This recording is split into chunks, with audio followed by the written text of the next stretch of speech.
Hi guys! Once again, this is me, your Ate Jen, ang inyong Ate Jen na Pilangaram Vlogger! So, for today's video nga pala mga ka-idol, ay marami akong gustong i-chika sa inyo. So, matagal na nga pala akong natigil sa paggagawa ng mga contents tungkol sa mga utangan. Kasi nga mga ka-idol, sad to say, ako ay nawalan ng gana kasi nga ako ay restricted or na-freeze yung aking SPay later at yung aking S-loan kasi nga mga ka-idol, nagkaroon nga ng sakit yung kami. Nagkaroon kami ng trangkaso buong pamilya at hindi kami nakabayad on time dun sa aking SPay later.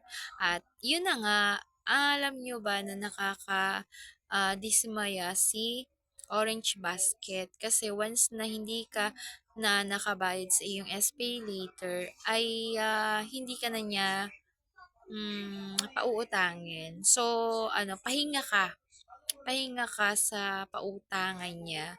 At eto pa, yung S-loan ay ganun din. Stop ka muna. So, ayun. Ayun yung mahalaga kong chika sa inyo for today's video. Kapag ikaw ay merong SPay later, may S-loan, or kahit saan pa na mga utangan, ay iyong ingatan kasi nga baka magaya ka sa akin na hindi na nagagamit kasi nga violation. Kasi nga hindi nakapagbayad nga ni agad, ganarn. Kaya kung ikaw meron kang mga utang-utangan, di bayaran mo, ano. So, eto nga, yung SPay later at saka yung S-loan, magkakonekta sila. So, pag nasira ka sa isa, sira ka na. So, kung nasira ka sa S-loan, sa SPay later, sira ka na rin. Kung nasira ka sa SPay later, S-loan, sira ka na din.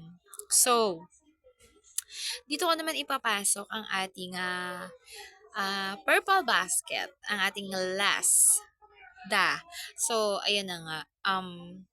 Ano yung kagandahan sa ating pautang ni Purple Basket. So, kapag may utang ka sa kanya na ah, ah, last pay later, kapag halimbawa nasira ka sa kanya or hindi ka nakabayad ka agad, halimbawa na-freeze yung account mo sa iyong last pay later, so yung past cash nila ay hindi ka ibaban. So, alam mo yun, yung hindi hindi sila magkakonektado.